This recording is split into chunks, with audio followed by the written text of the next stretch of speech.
Last بیٹھک میں ہم نے سورہ نمل کی ایک رکوع رہ گیا تھا، تو وہ ایک رکوع آج ہم سنیں گے انشاءاللہ قرآن کے، اور پھر اس کے بعد سورہ قصص شروع ہوتا ہے تو اس کا ایک رکوع ہم سنیں گے، اور اس سے پہلے کہ ہم اس پر بیک گراؤنڈ دیں ہم پہلے سن لیتے ہیں قاری کی آواز میں، اور پھر انشاءاللہ آگے بڑھتے ہیں۔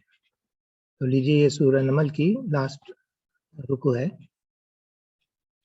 اعوذ باللہ من الشیطان الرجیم۔ بتایا کہ لاسٹ رکوع جو ہے اس کا سورہ نمل کا یہ تھا، اور اس کو ہم نے سنا۔ اب کیا ہم اردو ترجمہ اور مفہوم سمجھتے ہیں، اور جب ہماری بات پوری ہونے کا وقت ان پر آج پہنچے گا۔ اب یہ بیک گراؤنڈ یہ ہے اس کا کہ قیامت کے قریب جو قرآن کی آیات پہنچتی جائیں گی تو اس میں یہ ہوگا کہ لوگ جو ہیں وہ کم سے کم اس کو فالو کرنے والے ہوں گے، یہاں تک کہ ایسا وقت آئے گا کہ اچھائی کو اچھا کہنے والا برائی کو برا کہنے والا بھی نہیں رہے گا۔ تو اس وقت ایک ایسے یعنی اللہ تعالیٰ نے سینریو پیش کیا ہے کہ اب آپ سوچئے کہ یہ کیا پہلے بھی ہوا ہے، اور جب ہماری بات پوری ہونے کا وقت ان پر آ پہنچے گا تو ہم ان کے لیے ایک جانور زمین سے نکالیں گے جو ان سے کلام کرے گا کہ لوگ ہماری آیات پر یقین نہیں رکھتے تھے۔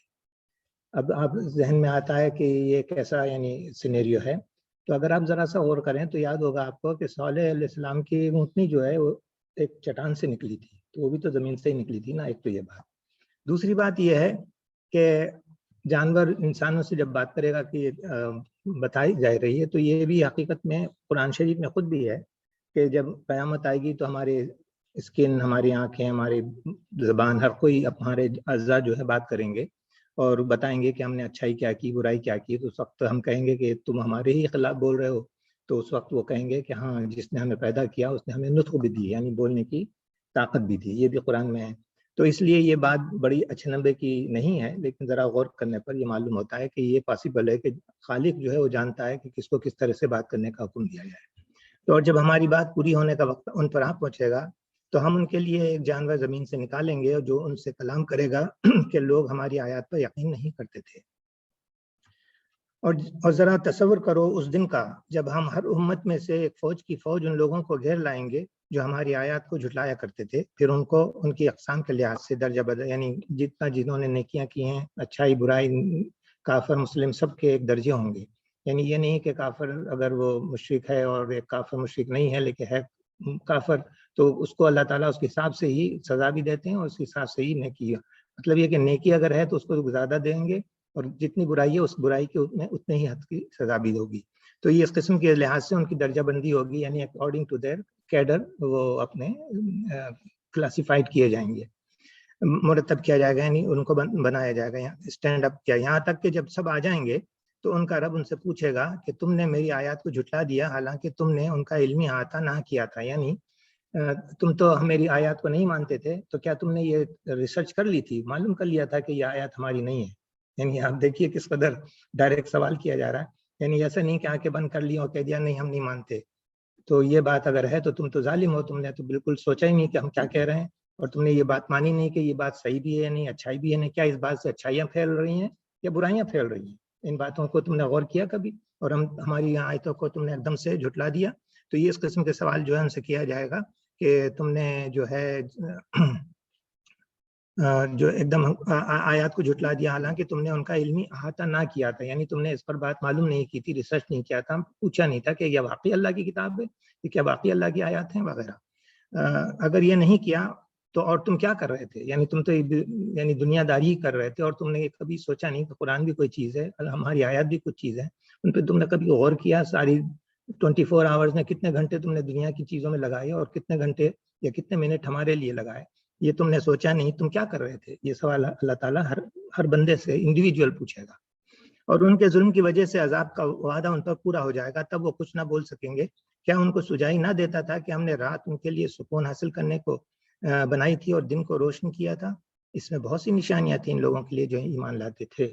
یعنی وہ لوگ، قیامت کا منظر ہے، اس سینیریو میں بات ہو رہی ہے، یہ سمجھ لیجئے کہ ججمنٹ ڈے ہے، کھڑے ہوئے ہیں ہر کوئی، اس سے پوچھا جا رہا ہے ہر ایک سے کہ تم نے کیا کیا تھا، اور تم نے کیا یہ نشانی نہیں دیکھی تھی کہ دن اور رات، یعنی ڈے اینڈ نائٹ تمہارے لیے خود ایک نشانی تھی کہ تم کو آرام کرنے کے لیے ہم نے رات دی، تم کو دن دیا تاکہ تم کام کرو، اور نہ صرف تم کام کرو بلکہ تمہارے لیے روشنی بھی مہیا کر دی کہ تم اس روشنی میں اپنی کھیتیاں باڑیاں کرتے، تجارت کرتے، کام کرتے، اور ہماری آیات کو غور سے دیکھتے کہ یہ بھی تو ایک آیات تھے، تم نے غور کیا کہ کس نے بنایا ہے؟ خواہ یہ خود ہی بن گئی ہیں اپنے آپ.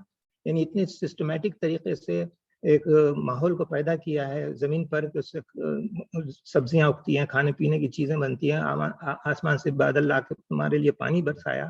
یہ ساری چیزیں خود بخود ہونے لگی ہیں، یہ کوئی کرنے والا نہیں ہے. تم نے یہ سوچ لیا تھا، تم نے ریسرچ کر لی تھی واقعی؟ اس قسم کا ہر ایک سے سوال کیا جائے گا تو خود سوچے گا کہ میں نے کتنی بڑی غلطی کی کہ زندگی کے ہر دن میں نے کتنا کام کیا، کتنا ہم نے آرام کیا، اور کتنا ہم نے دنیا داری کے لیے کام میں اپنا وقت ضائع کیا، اور کتنا ہم اللہ تعالیٰ کی روشنیوں کو، نشانیوں کو دیکھنے میں گزارا.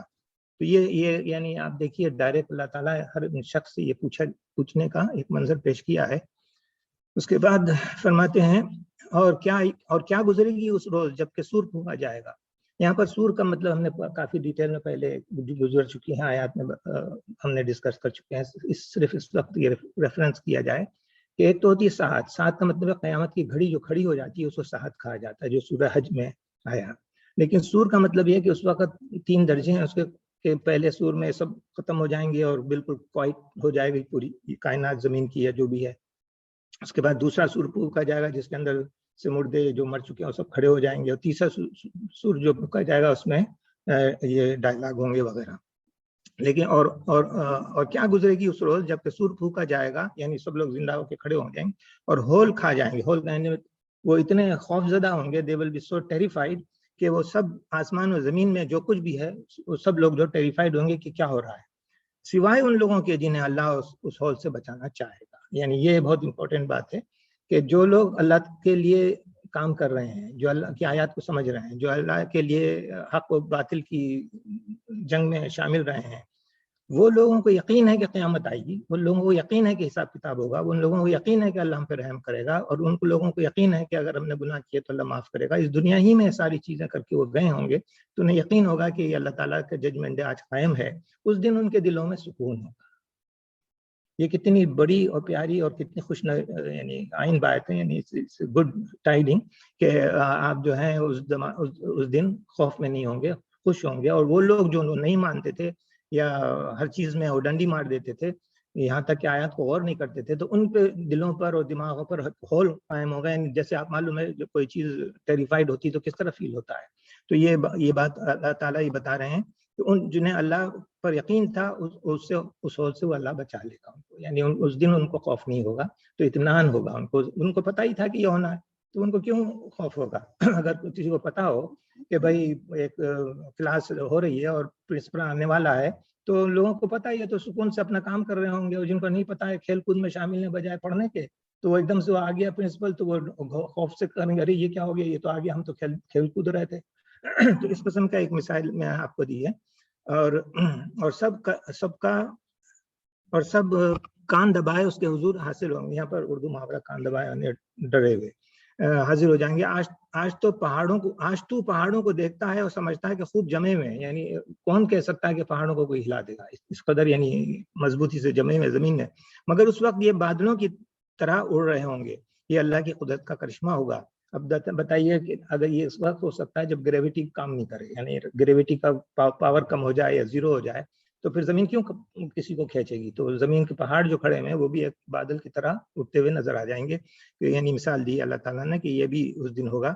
مگر اس وقت یہ بادلوں کی طرح اڑ رہے ہوں گے. یہ اللہ کی قدرت کا کرشمہ ہوگا جس نے ہر چیز کو حکمت کے ساتھ استوار کیا، یعنی مینیج کیا، بنایا اور چلا رہا ہے. وہ خوب جانتا ہے کہ تم لوگ کیا کرتے ہو. جو شخص بھلائی لے کر آئے گا اسے اس سے زیادہ بہتر صلہ ملے گا، اور ایسے لوگ اس دن کے ہول سے محفوظ ہوں گے. یعنی اس دن ٹیریفائڈ جو بھی ماحول ہوگا اس سے وہ بے خوف ہوں گے، بالکل اطمینان سے ہوں گے. اور جو برائی لیے ہوئے آئے گا ایسے سب لوگ اوندھے منہ آگ میں پھینکے جائیں گے. کیا تم لوگ اس کے سوا کوئی اور جزا پا سکتے ہو؟ جیسا کرو گے ویسے ہی بھرو گے. یہ باٹم لائن ہے. تو اس میں اللہ تعالیٰ نے بڑے ریزنیبلی انسان کو سمجھانے کی کوشش کی ہے. اے محمد صلی اللہ علیہ وسلم ان سے کہو مجھے تو یہی حکم دیا گیا ہے کہ شہر کے رب کی بندگی کروں جس نے اسے حرم بنایا ہے اور جو ہر چیز کا مالک ہے. اب یہاں پر صرف اس شہر سے مراد، کیونکہ یہ آیات اس وقت اتری تھیں جب مکہ معظمہ میں حضور صلی اللہ علیہ وسلم تھے اور اس وقت یہ آیات آ رہی تھیں، تو محمد صلی اللہ علیہ وسلم سے یہ کہا جا رہا ہے کہ یہ کہو مجھے حکم دیا گیا کہ میں مسلم بن کر رہوں اور یہ قرآن پڑھ کر سناؤں۔ اب جو ہدایت اختیار کرے گا وہ اپنے ہی بھلے کے لیے ہدایت اختیار کرے گا، اور جو گمراہ ہو اس سے کہہ دو کہ میں تو بس خبردار کرنے والا ہوں، میں تو صرف وارننگ دینے والا ہوں، میں تو صرف بتانے والا ہوں، میرے اختیار میں نہیں ہے تمہارے دل کو چینج کر دوں، تمہارے دماغ کو چینج کر دوں۔ ان سے کہو تعریف اللہ ہی کے لیے، الحمدللہ، ان قریب وہ تمہیں اپنی نشانیاں دکھائے گا اور تم انہیں پہچان لو گے، اور تیرا رب بے خبر نہیں ہے ان اعمال سے جو تم لوگ کر رہے ہو۔ تو یہ باٹم لائن یہ ہے کہ اللہ ہر چیز دیکھ رہا ہے، سن رہا ہے، اور ہر چیز کا ریکارڈ ہو رہا ہے، تو اس سے ہم کو باخبر رہنا چاہیے، اور انشاءاللہ اللہ تعالیٰ سے دعا کرتے رہنا چاہیے، اے اللہ ہم کو سیدھی راہ دکھا، اہدنا الصراط المستقیم، جس سے وہ خوش ہے۔ یہ تھی آج آخری آیات کی مفہوم سورہ نمل کا۔ یہاں سے سورہ قصص شروع ہوتا ہے۔ ہم نے سوچا کہ چونکہ وہ ایک ہی رکوع تھا تو ہم ایک رکوع اس کا بھی لے لیتے ہیں، لیکن اس کے بیک گراؤنڈ کے لیے تھوڑا سا آپ کو میں بتاتا ہوں کہ سورہ قصص جب آ رہا تھا، نازل ہو رہا تھا، تو یہ ایکچولی سورہ قصص جو ہے انہی زمانوں میں آیا ہے جس زمانے میں سورہ نمل اور سورہ شعراء ہے۔ تو یہ گویا ایک کے بعد دیگرے آتے رہے دا مڈل آف دی نبوت کے سالوں میں جو تھے۔ اس میں جیسا کہ کہا گیا ہے تینوں صورتوں کا زمانہ نزول جو ہے قریب قریب ایک ہی ہے۔ اور اچھا، اس کے اندر جو ہے تھوڑی دیر میں تعریف کے بعد اللہ تعالیٰ کتاب کی طرف اشارہ کرنے کے بعد حضرت موسیٰ علیہ السلام کا بیان شروع ہوتا ہے۔ سورہ شعراء میں جو ہے حضرت موسیٰ تھوڑا سا بیان موسیٰ علیہ السلام کا بیان آیا تھا، لیکن وہ آپ نے دیکھا کبھی وہ بیچ کا حصہ، ان کے قصہ جو ٹوٹل قصہ ہے اس کے اندر بیچ کا قصہ آتا ہے، کبھی لاسٹ کا آتا ہے، تو اس میں پتہ نہیں چلتا ہے کہ ٹوٹل قصے کی کہانی کیسا ہے۔ تو یہاں پر اب جو شروع ہو رہا ہے سورہ قصص، اس میں بچپن سے وہ کیسا پیدا ہوئے، ان کے ساتھ کیا کیا ہوا، کس طرح سے وہ پلے بڑھے، کس طرح سے وہ فرعون کے دربار میں گئے، یہ سارا جو ہے یہاں سے ایکچولی یہ اسٹارٹنگ انٹروڈکشن ہے ان کا۔ تو یہ انٹروڈکشن جو ان کی وہاں پہلے تفصیل میں نہیں آئی تھی، یہاں ان کی تفصیل میں آئی ہے۔ تو اس لیے ہم اس کو ہم ابھی پڑھتے ہیں پہلے رکوع میں کس طرح سے، لیکن اس سے پہلے یہ بتانا ضروری ہے کہ اس سورہ قصص میں اللہ تعالیٰ یہ فرما رہے ہیں کہ وہ غیر محسوس طریقے سے وہ باتیں جو ہیں دیتا ہے انسانوں کو جو ان کو سمجھ میں نہیں آتی کہ کیا ہوگا۔ یعنی مثال اس میں یہی ہے کہ حضرت موسیٰ علیہ السلام کی پرورش جو ہے اس کے فرعون کے گھر میں ہو رہی ہے، حالانکہ اس کو خود نہیں پتا کہ وہ کس کو پال رہا ہے۔ یعنی آپ اندازہ لگائیے کہ وہ ہر بچے کو جو نر تھا اس کو قتل کر رہا تھا، اور بچیوں کو یعنی جو مؤنث تھی ان کو زندہ رکھتا تھا تاکہ ان کے دوسری قوم کو دبا کے رکھے اور ان کی نسل کو ختم کر دے۔ لیکن اللہ تعالیٰ دیکھیے اسی گھر میں فرعون کے حضرت موسیٰ کو پلاتے ہیں، اور اسی طرح اس کے خلاف جب ہوتا ہے تو کس طرح سے انقلاب آتا ہے۔ دوسری یہ کہ نبوت جب کسی کو دی جاتی ہے، اس میں یہ بھی بتایا گیا ہے کہ کوئی جشن کے ساتھ سیلیبریشن کے ساتھ نہیں ہوتا، وہ اللہ تعالیٰ چپکے سے کسی کو نبی بنا دیتے ہیں جب دل چاہے ان کا۔ یعنی اسی طرح آپ نے دیکھا موسیٰ علیہ السلام گئے تھے انگارہ لینے کے لیے، سردی ہو رہی ہے ذرا میں دیکھتا ہوں کہ کوئی آگ واگ مل جائے، وہاں گئے تو نبوت مل گئی۔ تو اللہ تعالیٰ کے شان ہے، وہ جب چاہے جس طرح چاہے وہ نبوت دے۔ تو اسی طرح یہ بتا رہے ہیں کہ محمد صلی اللہ علیہ وسلم کو جو نبوت ملی، اور کفار کہہ رہے تھے کہ ہمارے سردار تو اتنے بڑے بڑے ہیں ان کو نہیں ملی، اور یہ ایک غریب چراواہ کو مل گئی، تو وہ اللہ تعالیٰ یہ بتا رہے ہیں کہ اللہ جسے چاہتا ہے وہ نبوت دیتا ہے، اور جس بندے سے خدا کوئی کام لینا چاہتا ہے تو وہ لاؤ لشکر کے ساتھ نہیں بھیجتا، اس کو وہ بتاتا ہے کہ صحیح چیز کیا ہے، اور قبول کرو گے تمہارا بھلا ہوگا ورنہ تمہاری بربادی ہوگی۔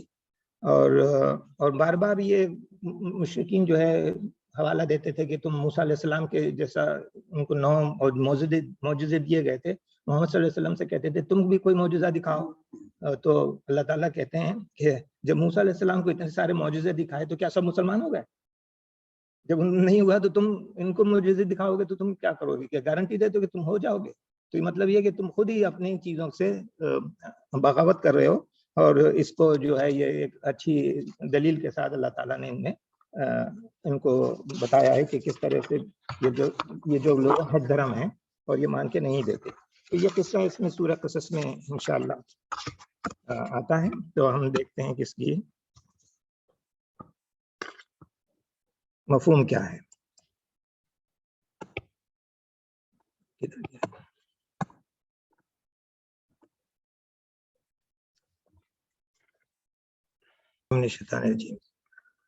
تو سین میم یہ کتاب مبین کی آیات ہیں. ہم موسیٰ اور فرعون کا کچھ حال ٹھیک ٹھیک تمہیں سناتے ہیں ایسے لوگوں کے فائدے کے لیے جو ایمان لائیں. دیکھیے پھر اگین جو لوگ ایمان نہیں لاتے وہ چاہے کتنی ہی ان کو قصے سنا دیں یا کتنی ہی ان کو ریزن دے دیں وہ نہیں مان کے دیں گے. تو اللہ تعالیٰ نے کہا جو ایمان لاتے ہیں وہ ان بات کو مانتے ہیں کہ یہ قصے کیسے ہیں. تو یہاں پر آپ دیکھیے واقعی یہ ہے کہ فرعون نے زمین میں سرکشی کی اور ان کے باشندوں کو گروہوں میں تقسیم کر دیا. یعنی ان کو ڈیوائیڈ کر دیا کہ تم اس گروپ کے لوگ ہو ہم اس گروپ کے لوگ ہیں. ان میں سے ایک گروہ کو وہ ذلیل کرتا تھا, اس کے لڑکوں کو قتل کرتا اور اس کی لڑکیوں کو جیتا رہنے دیتا. فی الواقع وہ مفسد لوگوں میں سے تھا, یعنی وہ فساد پھیلاتا تھا. اور ہم یہ ارادہ رکھتے تھے کہ مہربانی کریں گے ان لوگوں پر جو زمین میں ذلیل کر کے رکھے گئے تھے اور انہیں پیشوا بنا دیں اور انہی کو وارث بنا دیں اور زمین میں ان کو اقتدار بخشیں اور ان سے فرعون و حامان اور ان کے لشکروں کو وہی کچھ دکھلائیں جن کا انہیں ڈر تھا. یعنی وہ یہ سمجھتے تھے کہ موسیٰ علیہ السلام جو آئے ہیں ہمارے دربار میں تبلیغ کرنے اور بتانے کے لیے کہ اللہ کی بات مانو, وہ اس سے ڈرتے تھے کہ ہماری سلطنت چھن جائے گی. تو اسے یہ نہیں معلوم کہ اس کو چھلنے کے کئی طریقے ہیں, اور یہ سمجھتا ہے کہ یہ جو کنٹرول کر رہا ہے لوگوں کو ڈیوائیڈ کر کے گروپ بنا کے یہ تم لوور کیڈر کے ہو ہم ہائر کیڈر کے ہیں, یعنی اس چیز کو وہ یعنی پرورش کر رہا ہے, تو یہ نہیں چلے گی. ہم نے موسیٰ کی ماں کو اشارہ کیا اس کو دودھ پلا, پھر جب تجھے اس کی جان کا خطرہ ہو تو اسے دریا میں ڈال اور کچھ خوف اور غم نہ کر, ہم اسے تیرے ہی پاس واپس لے آئیں گے اور اس کے پیغمبروں میں شامل کریں گے. آخر کار فرعون کے گھر والوں نے اسے دریا سے نکال لیا تاکہ وہ ان کا دشمن اور ان کے لیے سبب رنج بنے. واقعی فرعون اور حامان اور ان کے لشکر اپنی تدبیر میں بڑے غلط کار تھے, یعنی they were wrong. اور فرعون کی بیوی نے ان سے کہا یہ میرے اور تیرے لیے آنکھوں کی ٹھنڈک ہے, اسے قتل نہ کرو, کیا عجب کہ یہ ہمارے لیے مفید ثابت ہو یا ہم اسے بیٹا ہی بنا لیں. اور وہ انجام سے بے خبر تھے. دیکھیے کتنی انٹرسٹنگ ہے بات کہ یہ ہر جو بچہ مرد پیدا ہوتا تھا اس کو قتل کر دیتا تھا, تو یہ دریا میں ایک چیز آتی ہے اور وہ لڑکا معلوم ہوتا ہے کہ ہے, تو وہ کہتی ہے کہ اس کو ہم پال لیتے ہیں, شاید یہ ہمارا بیٹا بن جائے, یہ ہمیں ہدایت. یہ بات ایسی ہی نہیں لگتی. جب حضرت یوسف علیہ السلام کا قصہ سنا تھا اور وہ غلام کر کے لے کے آیا تھا, انہوں نے کہا کہ یہ تو ہمارا بڑا پیارا لگتا ہے, اس کو ہم پال لیتے ہیں, شاید یہ ہمارا بیٹا بن جائے. وہی ڈائلاگ سملر ڈائلاگ جو ہیں یہاں بھی بتائے گئے ہیں. تو ہوا یہ تھا کہ اللہ تعالیٰ نے یہاں لفظ وہی استعمال کیا ہے موسیٰ علیہ السلام کی ماں کے لیے, حالانکہ وہ پیغمبر یا وہ نبی نہیں تھی, لیکن لفظ سے مراد یہ ہوتا ہے کہ اس کو دل میں یہ ڈال دیا تھا یا ان کو بات بتا دی گئی تھی کہ یہ ایسا کرنا ہے. اب وہ کس طرح سے بتائی گئی تھی وہ الگ بات ہے, لیکن ہم نے موسیٰ کی ماں کو اشارہ کیا کا لفظ کیا ہے یہاں پر, وہی کو اشارے کے طور پہ مانے لیے گئے ہیں. ہم کبھی آپ کو لفظ کی وہی الہام القا وغیرہ کی ڈفرینس بتائیں گے, لیکن یہاں پر اتنا سمجھ لیجئے کہ ان کو یہ کہا گیا کہ تو دودھ پلا, جب یعنی اس وقت فوراً ایسا نہیں کہ ان کو ٹوکری میں ڈال کر دریا میں ڈال دے, بلکہ پلاتی رہے جب تک کہ تجھے خوف نہ ہو. ہوتا کیا تھا کہ یہ حدیثوں میں نہیں ہے بلکہ تلمود میں یہ بیان آیا ہے کہ فرعون کے جو ہے جاسوس اس طرح سے کرتا تھا وہ کہ عورتوں کو بھیج دیتا تھا, یعنی ہمدرد کے طور پہ ہر غریب کے گھر یا امیر کے گھر میں جا کے وہ کام کریں اور ان کی وہ ہیلپ کریں. تو وہاں پر وہ ایک چھوٹی بچی کے ساتھ پہنچتے تھے. وہ بچی جو ہوتی وہ لے جاتی ہے اور وہ اس کو تھوڑی دیر میں اس کو رلاتی تھی, تو جس کی وجہ سے بچی روتی. تو ان سائیکولوجی ہے بچوں کی کہ جب ایک بچہ روتا ہے تو دوسرا بچہ بھی روتا ہے, تو وہ چاہے کہیں چھپا ہوا بھی ہو تو وہ رونے لگتا ہے, تو وہ اس کو اس طرح سے پکڑ لیتے تھے کہ یہ جو فیمیل ہے یا میل ہے وہ جو چھپا کے رکھا ہے, اس گھر والوں نے اس کو پکڑ کے اس طرح سے جاسوسی کر کے وہ ان بچوں کی لے جاتے تھے اور ان کو قتل کر دیتے تھے. تو اس لیے جب یہ کہا کہ جب تمہیں جان کا خطرہ ہو, یعنی اپنی جان کا یعنی بچی کی جان کا خطرہ ہو, تو ایسا کرنا کہ چھپانے کے بجائے ایک ٹوکرے میں ڈال کر اس کو دریا نیل میں بہا دینا. تو وہ وہاں سے وہ بہتے ہوئے جب وہ آیا تو وہ محل کے قریب میں جو دریا گزرتا تھا اس کی نہر جو بھی تھی, تو وہ اس کو انہوں نے دیکھا کہ یہ اس کی بیوی فرعون کی اور وہ ٹہل رہے تھے، تو ان کو اس کو اٹھا لیا اور اسے یا وہاں پر یہ اللہ تعالیٰ بتا رہے ہیں کہ ہم تیرے ہی پاس سے لائیں گے، اس لیے کہ وہ ان کی پھر دودھ پلانے والیاں جو ہوتی تھیں ان کا وہ دودھ نہیں پیتے تھے. اللہ تعالیٰ نے ان کو اس طرح سے کیا تھا کہ کسی کی دودھ نہیں پیتے تھے. تو اسی میں آگے غالباً آئے گا کہ وہ ان کی بہن جو ہے وہ ساتھ ساتھ دریا کے چل رہی تھی اور دیکھ رہی تھی کہ کہاں جاتا ہے یہ، اور جب اٹھا لیتی ہیں تو یہ ایک دم سے جا کے نہیں کہتی ہیں کہ ہم اس کو جاننے والے ہیں، وہ اس سے یہ دودھ پی لے گا، بلکہ وہ دیکھتی ہیں جب موقع ملتا ہے تو حکمت کے ساتھ جب وہ کہتی ہیں ان کو کہ میں جانتی ہوں ایک گھر کو جو اس سے یہ دودھ پی لیں گے، تو وہ کہتے ہیں اچھا اٹھا کے لاؤ، ان کو بلا کے لاؤ. تو اس طرح سے وہ ماں کے پاس واپس آ جاتے ہیں حضرت موسیٰ. تو کچھ خوف غم نہ کر، ہم تیرے ہی پاس واپس لے آئیں گے اور ان کو پیغمبروں میں شامل کریں گے. آخرکار پھر ان کے گھر والوں نے اسے دریا سے نکال لیا تاکہ وہ ان کا دشمن اور ان کے لیے سبب رنج بنے، یعنی ظاہر ایونچولی یہی ہونا تھا. واقعی فرعون اور حامان اور ان کے لشکر اپنی تدبیر میں بڑے غلط کار تھے. فرعون کی بیوی نے اس سے کہا یہ میرے اور تیرے لیے آنکھوں کی ٹھنڈک ہے، اسے قتل نہ کرو، کیا عجب کہ یہ ہمارے لیے مفید ثابت ہو اور ہم اسے بیٹا ہی بنا لیں. اور وہ انجام سے بے خبر تھے. جی پلیز. اوکے دس ہے.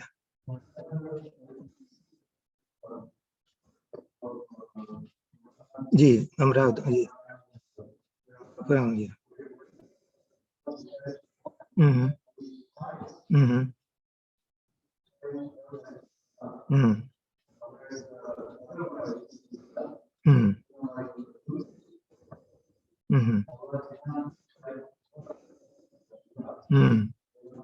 Good point, very good point. Yeah.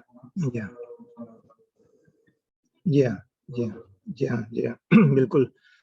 اس میں ان کو نساء میں اس لیے شامل کرتے تھے کہ عورتیں ایک ہی نہیں تھیں اور کئی عورتیں اسی کیڈر کی تھیں، تو وہ گروپ میں ہو جاتی تھیں، اس لیے وہ نساء کا لفظ استعمال کیا گیا اور یہاں پر صرف ایک بیوی تھی ان کی. It's a good point. ادھر موسیٰ کی ماں کا دل اڑا جا رہا تھا اور اس کا راز فاش کر بیٹھتی اگر ہم اس کی ڈھارس نہ بنا دیتے تاکہ وہ ہمارے وعدے پر ایمان لانے والوں میں سے ہو. یعنی اللہ تعالیٰ نے ان کے دل کو سکون دیا تھا تاکہ وہ صبر کرے.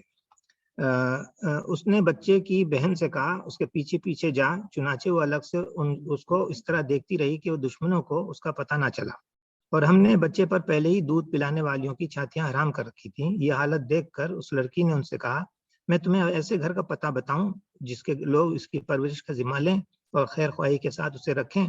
اس طرح ہم موسیٰ کو اس کی ماں کے پاس پلٹا لائے تاکہ اس کی آنکھیں ٹھنڈی ہوں اور وہ غمگین نہ ہو اور جان لے کہ اللہ کا وعدہ سچا تھا، مگر اکثر لوگ اس بات کو نہیں جانتے. یہ یعنی آپ دیکھیے جو بالکل فنڈامنٹل ان کی پیدائش اور اس کے قصہ بیان ہوا ہے یہاں پر. اور اس سے پہلے ہم نے سورہ شعراء میں اور نمل میں موسیٰ علیہ السلام کا مختلف جگہوں پر پارٹس اینڈ پیسز میں ہم نے ان کے قصے سنے، لیکن اب یہ اسٹوری یہاں سے اسٹریٹ فارورڈ ان کی پیدائش سے بتائی گئی ہے. تو اس طرح اور آگے چلے گی انشاءاللہ. اور اس کو اگر آپ دوسری اسٹوریوں کے جو مدین کیسے پہنچے، فرعون کے دربار میں کیسے آئے، یہ سارے اگر ایک اسٹوری بنائیں تو فل اسٹوری بنتی ہے. اور وہ بہت ہی یعنی بچوں کے لیے اور جو لوگ انٹرسٹڈ ہیں اس پورا سمجھنے کے لیے اس کو ایک جگہ کر سکتے ہیں. یعنی اپنی فرصت کے اوقات میں ان آیات کو ایک جگہ کر لیجئے اور پھر ان کو ایک اسٹوری کے طور پہ بتا کے اپنے بچوں کو یا یعنی لوگوں جو کو بتانے ہو تو یہ ایک بہت ہی انٹرسٹنگ اسٹوری بن سکتی ہے.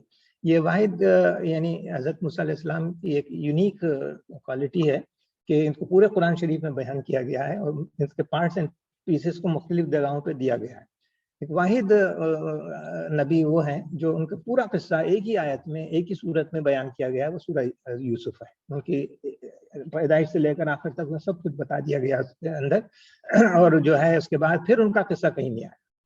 انٹرسٹنگ پوائنٹ ہے. لیکن ایک پوائنٹ جو حضرت یوسف علیہ السلام کے قصے میں تھا کہ ہم اسے پال لیتے ہیں ہمارے جیسے، یہ ہم میں یہ بیٹا بن کے رہے گا، جو ڈائلاگ تھے وہ آلموسٹ وہی ڈائلاگ اس میں بھی بچے کے ساتھ حضرت موسیٰ علیہ السلام جب تھے تو وہ تھے.